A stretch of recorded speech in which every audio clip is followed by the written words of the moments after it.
कभी सोचा है कि पैसे से जुड़ी बातें मतलब लोन, इन्वेस्टमेंट, टैक्स, ये सब इतना मुश्किल क्यों लगता है? ऐसा क्यों फील होता है कि जैसे ये कोई पहेली है जिसे जानबूझकर उलझाया गया है? आज हम इसी सवाल की तह तक जाएंगे कि फाइनेंशियल लिटरेसी आखिर इतनी मुश्किल लगती क्यों है। तो चलिए सबसे पहले और सबसे ज़रूरी सवाल से ही शुरू करते हैं। क्या पैसा मैनेज करना वाकई में कोई रॉकेट साइंस है? अगर ये सवाल कभी भी मन में आया है तो ये एहसास बहुत ही कॉमन है। जिंदगी की इतनी ज़रूरी चीज़ आखिर इतनी उलझी हुई क्यों महसूस होती है? इसके पीछे कुछ वजहें हैं। अब देखिए, पैसे का पूरा खेल असल में तो बस बेसिक मैथ्स ही है, प्लस माइनस परसेंटेज। लेकिन हमारे सामने इसे कैसे पेश किया जाता है?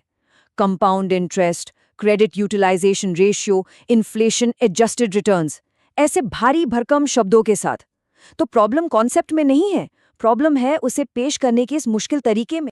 तो सवाल ये है कि ये मुश्किल आती कहाँ से है? सच तो ये है कि ये कोई इत्तेफाक नहीं है, ये एक ऐसे सिस्टम का नतीजा है जिसे इस कॉम्प्लेक्सिटी से ही फायदा होता है। चलिए इसे थोड़ा और गहराई से समझते हैं। देखिए, इसकी जड़ें हमारे एजुकेशन सिस्टम में ही हैं। स्कूल हमें फॉर्मूला रटना सिखाता है, अच्छे मार्क्स लाना सिखाता है और नौकरी के लिए तैयार करता है। ये सब बहुत ज़रूरी है, इसमें कोई शक नहीं। लेकिन क्या हमें अपनी सैलरी स्लिप पढ़ना सिखाया जाता है? या लोन अग्रीमेंट के छोटे छोटे प्रिंट को समझना? या फिर क्रेडिट कार्ड बिल को एनालाइज करना? नहीं, ज़्यादातर मामलों में इसका जवाब नहीं ही होता है। और इसका नतीजा ये होता है कि एक इंसान ग्रेजुएट हो जाता है, एजुकेटेड कहलाता है, लेकिन जब पैसे की बात आती है तो वो किसी और पर डिपेंडेंट रहता है। डिग्री हाथ में होती है पर अपने ही पैसों को लेकर वो कॉन्फिडेंस कहीं गायब होता है। तो फिर सवाल ये उठता है कि अगर इस कंफ्यूजन से आम इंसान का नुकसान है तो फिर किसी का तो फायदा हो रहा होगा, राइट?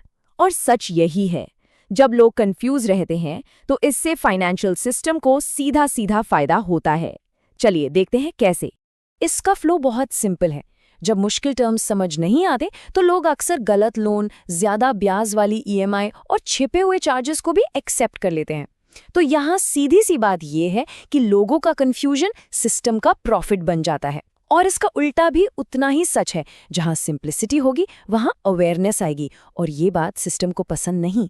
अब एक तर्क ये जरूर दिया जा सकता है कि भाई सारी जानकारी तो पब्लिक में है, सब कुछ तो ऑनलाइन मिल जाता है, और टेक्निकली देखा जाए तो ये बात गलत भी नहीं है। लेकिन यहाँ सवाल ये है कि जो इन्फॉर्मेशन अवेलेबल है क्या वो वाकई में एक्सेसिबल भी है? मतलब क्या वो समझने लायक है? असलियत में होता क्या है? जरूरी जानकारी 40-50 पेज की पीडीएफ में छुपी होती है, जो लीगल और फाइनेंशियल भाषा से भरी होती है। उसमें हमारी आपकी जिंदगी के कोई असली उदाहरण नहीं होते। तो नतीजा ये निकलता है कि इन्फॉर्मेशन तो है, पर उस इन्फॉर्मेशन से अंडरस्टैंडिंग यानी समझ बन ही नहीं पाती। इन्फॉर्मेशन गैप के अलावा एक और बहुत बड़ा फैक्टर काम करता है, और वो है डर। पैसे के टॉपिक के चारों तरफ एक डर का माहौल बनाया गया है। ये डर हम सबने कभी ना कभी महसूस किए हैं। अरे, टैक्स फाइल करना बहुत मुश्किल है, इन्वेस्टमेंट तो बहुत रिस्की होता है, या अगर कोई गलती हो गई तो सारे पैसे डूब जाएंगे। ये डर ही हैं जो लोगों को एक्शन लेने से रोकते हैं। और इस डर का सबसे बड़ा नतीजा क्या होता है? लोग सवाल पूछने से कतराते हैं। वो डिफ़ॉल्ट ऑप्शन के साथ चले जाते हैं, या जो जैसा चल रहा है उसे चलने देते हैं, क्योंकि उन्हें बदलाव से, कुछ नया करने से डर लगता है। तो इस पूरे चक्रव्यूह से निकलने का रास्ता क्या है? असली मंजिल है इंडिपेंडेंस। फाइनेंशियल फ्रीडम का मतलब सिर्फ अमीर होना नहीं है, इसका असली मतलब है मेंटल फ्रीडम, यानी अपने आर्थिक फैसले खुद लेने की आज़ादी। सोचिए, एक फाइनेंशियली इंडिपेंडेंट इंसान कर्ज से बाहर निकलने का रास्ता जानता है, अपना टैक्स खुद समझता है और अपने पैसों के आने जाने पर कंट्रोल रखता है।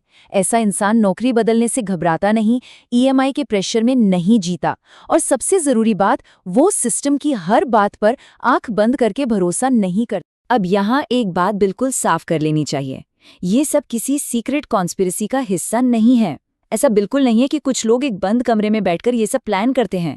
तो ये कोई छुपी हुई साजिश नहीं है, कोई सीक्रेट मीटिंग्स या लिखे हुए नियम नहीं है, बल्कि ये एक ऐसा सिस्टम है जो समय के साथ ऐसा बन गया है, जो मुश्किल चीज़ों को ही बढ़ावा देता है। एक ऐसा सिस्टम जहां चीज़ों को आसान बनाना और लोगों में जागरूकता फैलाना किसी के बिजनेस मॉडल में फिट ही नहीं बैठता।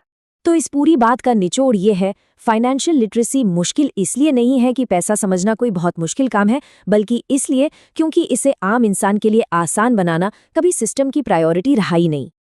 और आखिर में बस इस एक ख्याल के साथ इसे खत्म करते हैं। जिस दिन फाइनेंशियल लिटरेसी एक आम बात हो जाएगी, बिल्कुल कॉमन हो जाएगी, उस दिन ईएमआई हमारी जिंदगी की मजबूरी या नॉर्मल हिस्सा नहीं बल्कि एक चॉइस बन जाएगी। और अपने पैसे से जुड़ा चॉइस का अधिकार होना, वही तो असली आज़ादी है।